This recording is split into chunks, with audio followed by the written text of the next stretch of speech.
Welcome to JuCo Softball After Dark, your home for everything JuCo softball. I'm Abby, I'm Joe. and this is Walter the dog.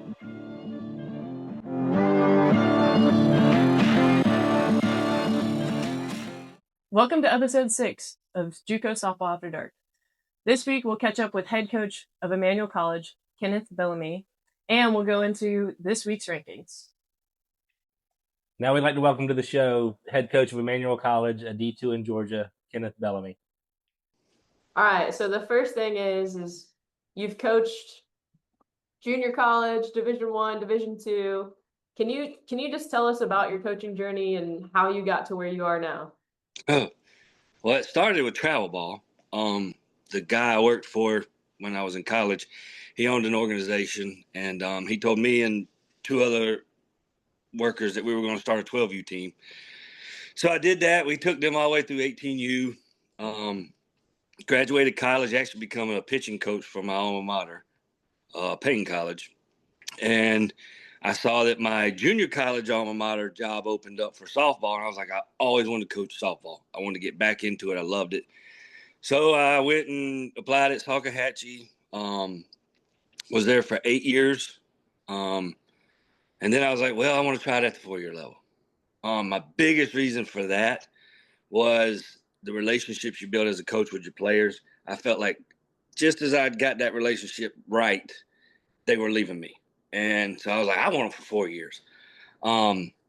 So I left to go be an assistant at Mercer University, was there for a year, then went and was an assistant at Georgia College and State University for 2 years and was an interim head coach for a year. And then I found my way to Emmanuel University D2 school, and I think this is my last stop. I have 2 little children that I don't want to have to move every 4 or 5 years. I like the atmosphere at the school. It's a great little place, and we're comfortable here. So, Yeah. But that's my coaching journey to where I'm at now. And Lord willing, I'm gonna retire here. So, yeah, it's a cool part of Georgia. I've been through there. yes, So, not too far from Athens and not too far from South Carolina either.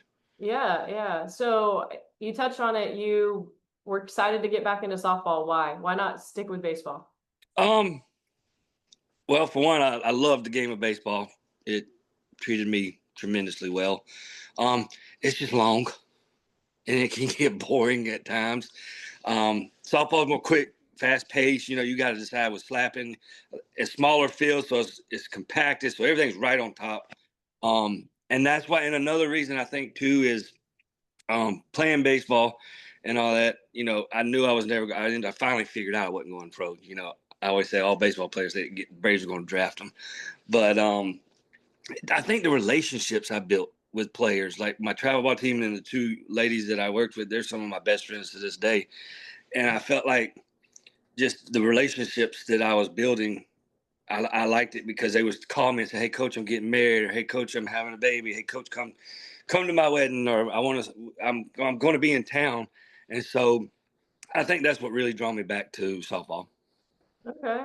Well, you were a JuCo player and you coached junior college. How do you think your experience, either as a player or as a coach, has shaped and molded your coaching philosophies that you use today? Playing it, we practiced 6 days a week, and our coach made Monday the off day. So we were going out there 4.5 hours a day.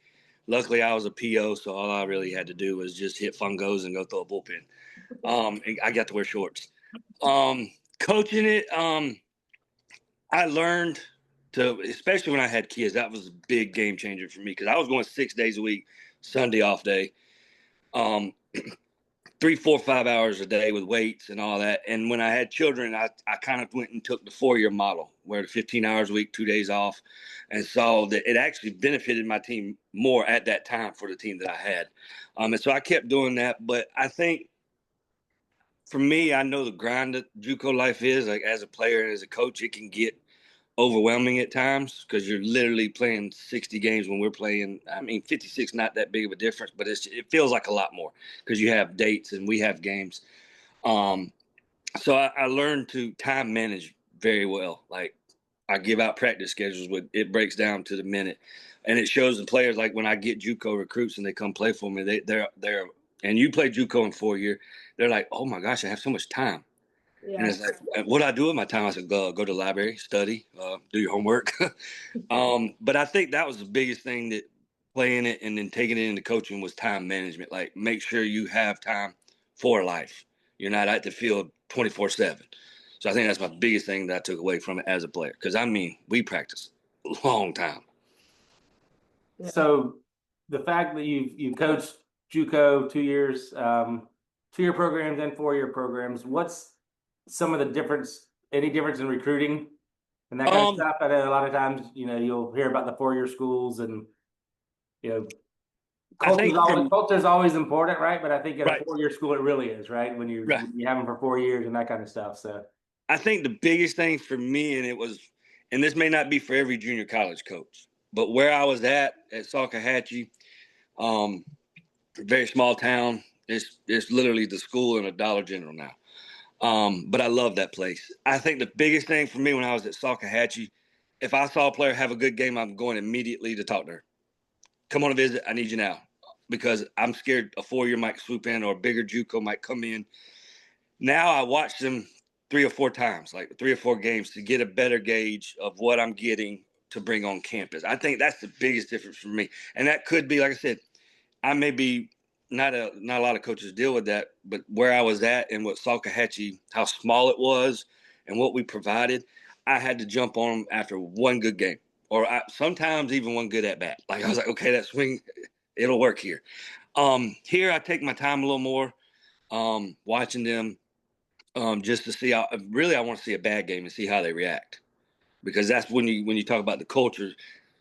What we're trying to do is I need to see you have a bad game because I want to see your reaction to when you fail. So I think that's the biggest thing when it comes to recruiting, and the fact that I had to get used to when I went to the 4 year level is not being able to talk to them at the tournaments. That really, I miss that a lot. And it's like, come on, I got to wait till the tournament's over or you're done. So I miss some of those stuff like that now I'm having to log in, care hours and stuff, things like that. But the biggest thing when it comes to recruiting, I'm definitely going to have to go with the amount of times I watch them play. Yeah, for sure. And then, you kind of touched on it a little bit. I know you had some hurdles down there at USC Salkehatchie. Obviously we're in Florida, so we kind of, as much as some of us think we struggle, right, in the state of Florida, especially, we've got a lot of schools around us that are fully funded. Can you elaborate just a little bit on some of the struggles, being the junior college in South Carolina and kind of some of the things you struggled with, but I know that you succeeded with, especially like a little bit later into your career? Yeah. So I'll speak on Salkehatchie because I don't know every other school's budget at the time that I was coaching. But at Salkehatchie, when I was coaching, I had no assistant coach, no paid assistant, nothing like that. We had, at the beginning, we had no scholarship money. And then we were given a very small amount from the state to pass out. And I had to carry 25 players. So when I first started, it was rough. But I will always say this, that very first team I had, they are loyal as all get out. I still get phone calls, text messages from them. So you've drove through Allendale going recruiting. You've seen the small town. I don't know. Like I always say, as the years went on, I don't know how I got young ladies to come to Allendale, but they thought something was happening there. And every year we got a little better. And I think it was year 5 or 6. Played for a region title, region 10 title, lost it. And I was like, you know what? This place is special because if we can win here, we can do something Salk's never done in softball ever. And I always will say this: I did not win a championship. The girls did. I just wrote a lineup, and they made me look like a genius that day. But it was tough, and I think for me I was very honest with them, and I went there, so I knew what the type of place was, what you can do. I mean, as far as for fun, like what close towns, and I just shot it to them straight. Like I said, this is what you get, and I used to always tell them, it's an opportunity. And finally, it kept getting better and better, and finally won the first ever conference region championship in school program history. They just honored the team this past fall. I thought that was pretty cool. But it was hard at first, but I think I mean, y'all recruit. I stayed on the road. Like I literally would come home, wash my clothes, and get back in the car and go. And it was bringing in 40 to 50 visits a year and getting 15 yeses out of them. Mhm. And but I think what helped me is I didn't hide anything. I was like, here's what you got. here's where you got to live. Here's the softball field. And so it was hard at first, and then once winning cures everything. I always say it too. Once you start winning those emails, I'd get 1 or 2 a day. I'd start to get 5 to 10, 10 to 15. And like I told my girls all the time, winning cures a lot of stuff. And so it was hard, but that place meant a lot to me. It still does, because I played there. I got my associate's degree from there. One of my coaching mentors, got to work with him for 8 years there. He was my sophomore year coach. So I'll always have a special place for Salkehatchie and JuCo softball in general. Yeah. No, I definitely saw you out on the road. I mean, I think we've seen you about 1 million times. I've seen you a million and two, just, having my little stint up that way. But yeah, you're definitely out there a lot. So, but now you've got to spend some time around some 4-year coaches, Mm-hmm. some that have never got to experience what junior college is like, having a junior college player on their team. What do you think there's something that they just don't understand about junior college? I think the competition level, and I'm trying to figure out the right words to say. I'm not saying that there's no competition at the JUCO level, but sometimes, like in my early years, you go and see a score 20 to nothing, and it's like, who are they playing? I think me as a coach, and when I go out recruiting JUCO, because I love getting JUCO kids, I think the biggest thing is JUCO sports in general need to be put more in the spotlight. Like, it needs to be put out there. Like, there is very good athletes in junior college sports. And I think, like, for me, I think maybe one thing is they'll just go look at stats and go, okay, will this correlate or will this translate to our level? Me, I'm like, let's go watch them. And, I can't speak for every coach, but I like to go watch. I send my assistant out a lot. She'll probably go 4 or 5 times a year. And I try to go at least twice to somewhere close to us to a JUCO. We're working on trying to get down to Florida for that first big tournament. But I think more live streams and stuff like that. I think just putting JUCO sports, junior and softball in particular, out there. If I know I can watch, St. John's a live stream, I'm gonna tune into it right before I go to practice, because, like I said, I think it needs to be put out up front a little bit more, because you don't really see that. I watched the Florida. I'm not sure what division. Don't quote me, but the state tournament last year. It was on our TV in the office all day, and I was watching. And I think now that technology is happening, people need to know, hey, there's some really good talent down in the JUCO level. Like, don't skip a beat on them. Mm-hmm. Definitely. Definitely. I mean, now you talk about JUCO players. We watched Florida and Missouri last night, and the pitcher for Missouri played at DMAC. So Yep, I was watching that game. they're out there. They're out there. So talking about, kind of staying on the recruiting train here, but what advice do you have for JUCO kids trying to get recruited to go to the next level? Especially for me, email us. If I see JUCO transfer email, I'm automatically reading it. Just because where my team is right now, we're super young. We only have 1 senior and 13 freshmen. And so I need some junior college players to come in. And like I tell them, I don't automatically guarantee you playing time, but I need that mental experience. Like, I know what y'all went through. I've been through it as a coach and a player. I know the grind. Like, just trust me. If we can get you here, you're going to have some free time. And I think that mental part of the junior college life is really helpful to help these younger freshmen and sophomores that I have. Hey, this is kind of what you can do. This is what we need to do. And it don't always come from coach. Like, I tell my players, it's okay to talk to each other about getting better. If you hear or if one of your teammates sees something you doing wrong, if you hear it from the coach, they're probably tired of you doing it the wrong way. So why not have a good teammate to say, hey, you might want to fix this and try this before you get in a slump or you're throwing a lot of balls in the circle. And so that's what I think is the mental side that they bring in of how many games they play, the traveling, all that stuff, the no care hours, things like that, where they come in here at the 4-year level, they get that time. They see, okay, we can only go 15 hours a week in the fall and 20 in the spring. And for me, it all goes back when I go recruit JUCO players is looking at and getting the good mentality, like being able to be that good teammate and come in and if you earn it, contribute immediately on the field. Mm-hmm. Yeah, is that like, do you ever go and talk to junior college coaches? I mean, I know you do, but just Oh tell, yeah, tell us a little bit about, your contacts and what you do. And because I know there's a lot of coaches out there that are kind of doing the same thing. Yeah, I hit up JUCO coaches that I know. I've got my assistant working on her building relationships with Georgia JUCOs, South Carolina JUCOs, Florida JUCOs, and Alabama JUCOs. I have some friends, of course, two of y'all. I have good friends in Alabama JUCO. I'll call them first. I'll call y'all first. Hey, what you got? You got something for me? And with y'all, then I network and I try to meet new coaches. But it all starts for me with who I know and trust that I know when they say there's a player that can play, I trust their word. And then and I say, well, hey, I've been watching video on this young lady from such and such school. And I would call my friends first and they would say, yeah, we played them. Now I haven't seen her. And then I would move on to the coach, try to reach out to them.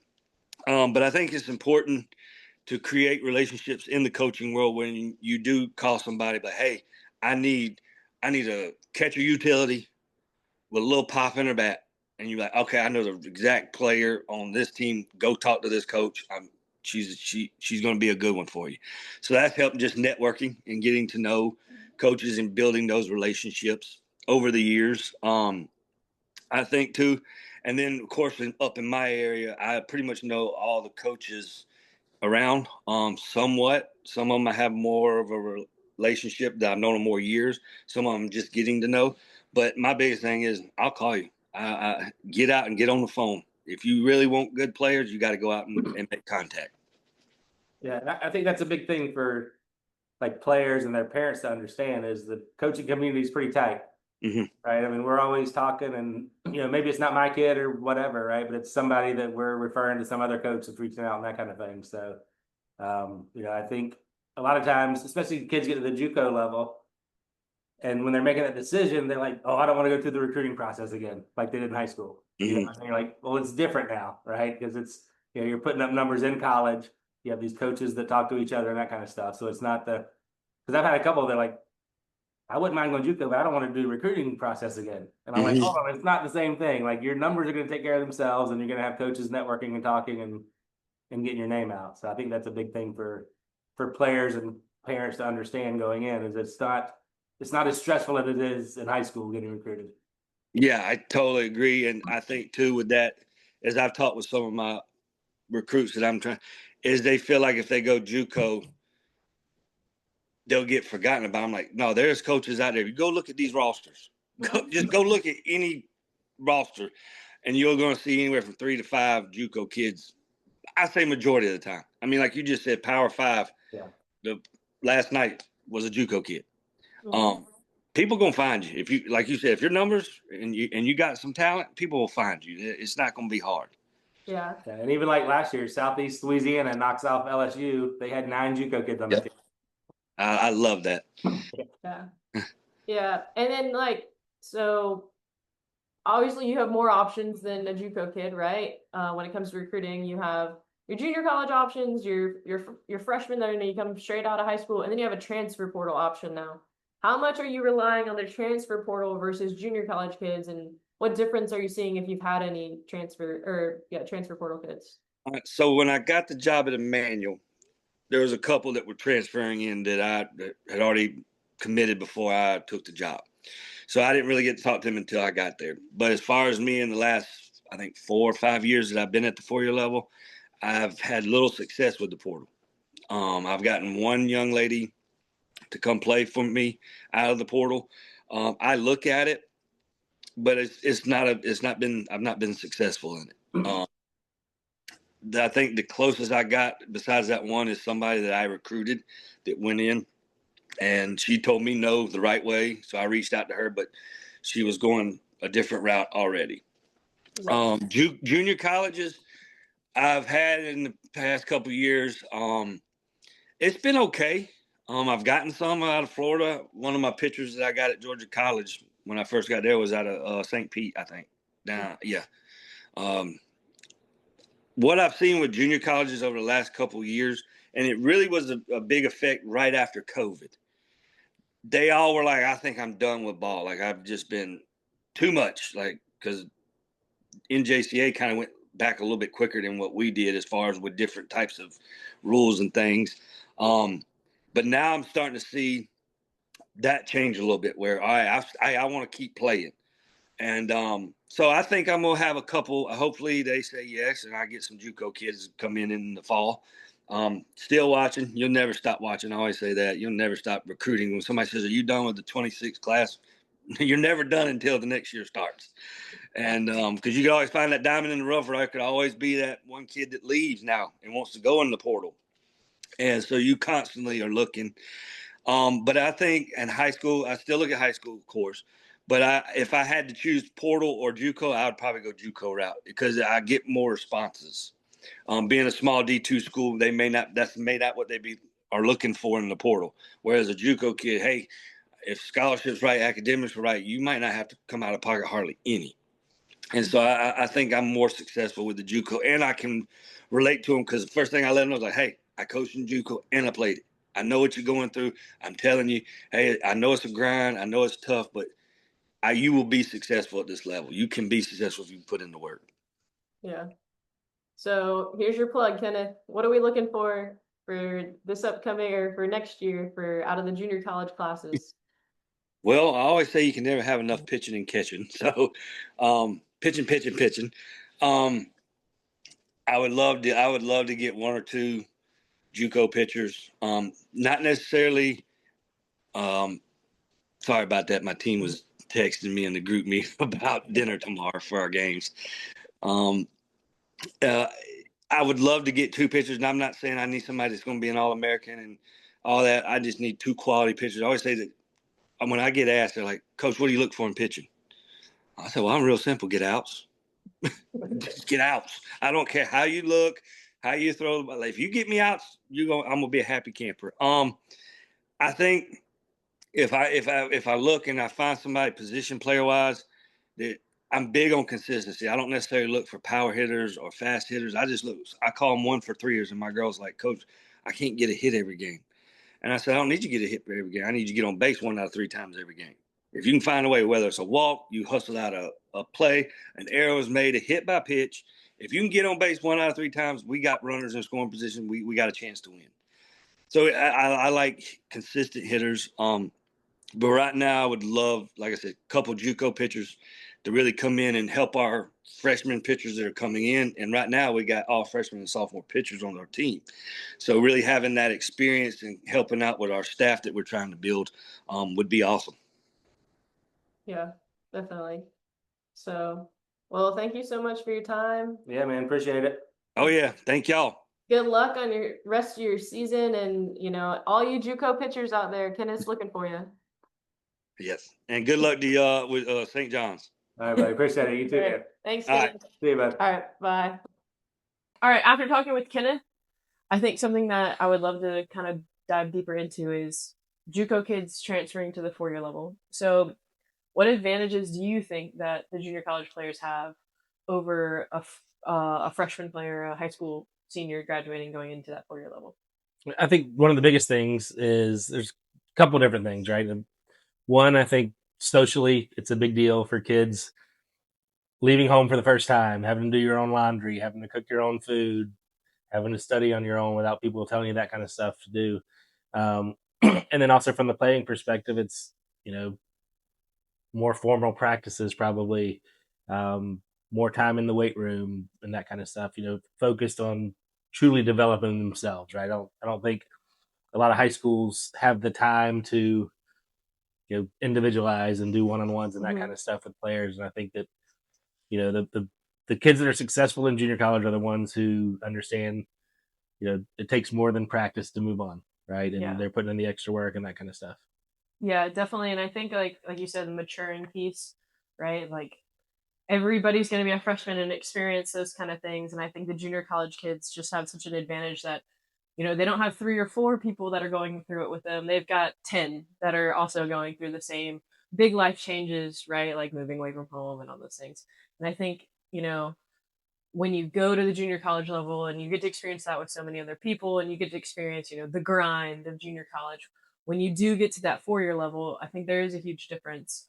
Just being a junior college player myself and getting to experience it, life is just so much different for freshmen that go into their 4-year school than being a freshman going into your junior college, right? Because most of your 4-year schools are, at least in a little bit bigger cities, give or take some, and they usually have on-campus housing and they have all these things. And a lot of junior colleges don't have on-campus housing.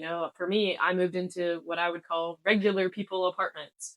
We lived off campus, surrounded by families.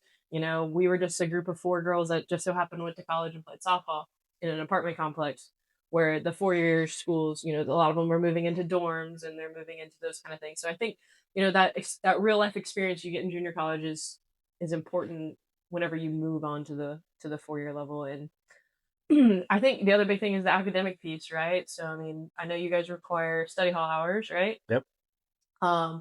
You have to learn how to time manage, like Kenneth kind of talked about, whenever you're in junior college. And I think it pays off a lot at that 4-year level where, okay, you have study hall hours, you get to that 4-year level and you're a junior walking in, you don't always have those required hours, you know what I mean? So Yeah, for sure. And I think another big piece is, and Kenneth kind of touched on this, like with the relationships he builds and that kind of stuff. At the JuCo level, we can spend so much more time with them, right? As far as development and that kind of stuff. So it's, they're not, a lot of times you go into this, especially the bigger D1 schools that you go to, you get there and you're on these time restraints, right? And so you're trying to figure it out on your own a lot, right? Without getting a lot of guidance. You have the guidance around the time frames, but like for us, we don't have those time limits, so we can spend, as much work as they want to do, they can do, right? Yeah. And they can do it with a coach there and kind of work them through it and that kind of stuff. I think that helps them make that transition from a high school player to a college player. Yeah. I think the other big piece is the academic piece, just as far as, obviously we talked about study hall hours already, but in junior college we're all taking the same classes. I know we kind of touched on this last week. We're all taking the same classes. So I think the real big advantage is, we're going to all take basic math, basic English, basic science, and there's a good chance, because we all have the same time constraints, right? We all have practice at this time, blah, blah, blah. A lot of you are in the same classes. So not saying that you're going to do anything bad, but you can work together in those classes versus, freshmen. Again, there's not that many of you at a 4-year. You're going into English 1 and you might not know anybody because there's only 4 freshmen and maybe they dual enrolled and they've already finished English and you're the only person having to take that class. And I think, when you're a junior and senior and you get into your major, it's a lot easier to be in those classes that don't have teammates because, okay, this is what I'm gonna do for the rest of my life, and I've made friends at this school, et cetera, et cetera. Versus, when you're a freshman and you're kind of going into this big world of college and you don't know anyone, and I think that makes a big difference as far as academically, being prepared and just understanding like those big life changes that go in between the difference between JUCO and a 4 year. Yeah, and I think that's, the academic piece is one of the big misconceptions, I think, for junior college, right? You'll talk to parents and kids and, they think just because they make good grades that, they shouldn't go junior college, right? Yeah. And, but at the end of the day, especially in Florida, we're all state colleges now. And we're on the same exact curriculum as University of Florida and Florida State and all the other public schools in the state of Florida. So, you're taking your ENC 101, you're taking the same class and the same coursework that you would be taking at that bigger school.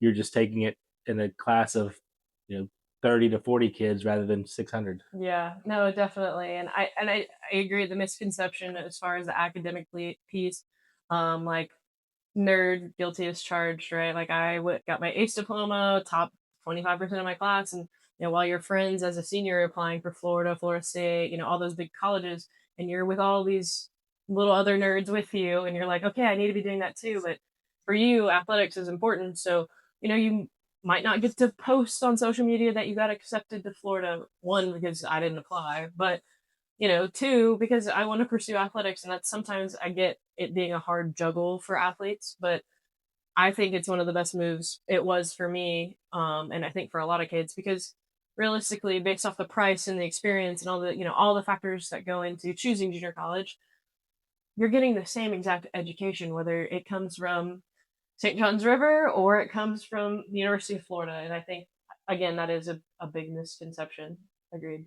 Yeah, and I think, at the end of the day, no matter where you go to school, you're going to get some academics, right? Mhm. You're going to make some progress towards graduating. And, for those that, are going to have, a law degree or whatever it may be, that diploma comes from the 4-year school you go to at the end, right? You Yes. don't necessarily have to take 4 years of school there, Yeah. right? You can get some of your coursework done in junior college. From a financial situation, that's a really good thing as well. But you'll talk about kids wanting to study certain things, and junior college can give them all the prereqs and the early electives and that kind of stuff to be prepared to go. And then when they do get that diploma, it's from the University of Florida or Yeah. Florida State or wherever they end up going at the end. No, my favorite is the doctors and the lawyers. Those are definitely my favorite. Like, love the aspirations, love the high academics. But not only does it not matter where you get your 4-year degree in those specific majors, like, it doesn't matter at all. It's really just where you get your law degree and your doctorate from that actually matters. And I think, I don't know if that's like a guidance counselor issue as far as like these kids are uneducated or they just want to be a doctor because they saw it on TV and thought it was cool. Like, I'm not sure where like the misconception is coming from that, but I've even had players play for me that were like, okay, well, I'm going to be a doctor. And it was great. And they took the highest level academic stuff we had and did well. But then, the transferring piece, like, okay, well, I still have to go to the best school. I was like, no, not yet. Like, when you put the doctorate on above your office, that you're still not there yet. So take your time and really do some research into if being a doctor or a lawyer is something that you want to be, do some research, right? Because I think that is a big misconception. But I think there's a lot of advantages of being the transfer into the junior college world or from a junior college world to the 4-year, just preparation wise for all those things. But there are some disadvantages, right?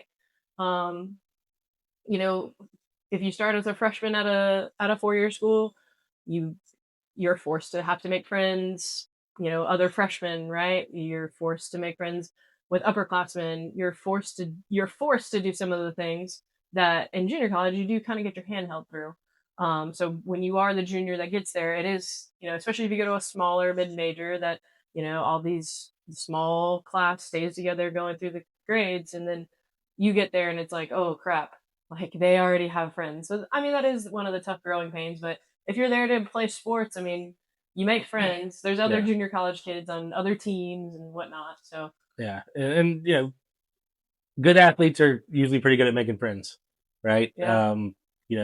People that are most successful hang around people that are similar to them, Mhm. right? And that's what you want in a program is, again, I tell my team all the time, you don't have to be best friends, Yeah. right? But we have to respect each other as teammates and that kind of stuff. Once we're done and the day of softball's over, you don't all 21 have to go hang out together, Yeah. right? You're going to have different friends. And, I tell the story all the time. And when I played baseball, I mean, me and my roommate used to get in fights all the time, and we were still friends afterwards, right? It just Yeah. that's kind of what goes on, and I think the athletes are pretty good at adapting to that and getting in and being a part of something, and sports makes that happen, right? Yeah. Sports, it regulates,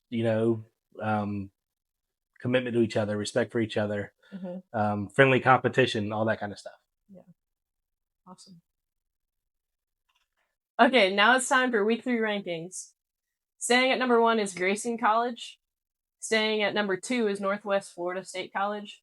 Moving up from 4 to 3 is FSW. Dropping down from 3 to 4 is Northeast Alabama. And jumping into the top 5 is Trinity Valley Community College. Now for the D2 rankings, Pearl River Community College jumps into the number 1 spot, followed by Murray State College number 2, Copiah Lincoln Community College number 3, and Kirkwood Community College jumps up to number 4 with a big win over Murray State, and Rock Valley College jumps in at number 5. Thanks for tuning in this week to JuCo Softball After Dark. Check us out every Wednesday on Spotify, Apple Music, and YouTube. Have a good week. See ya.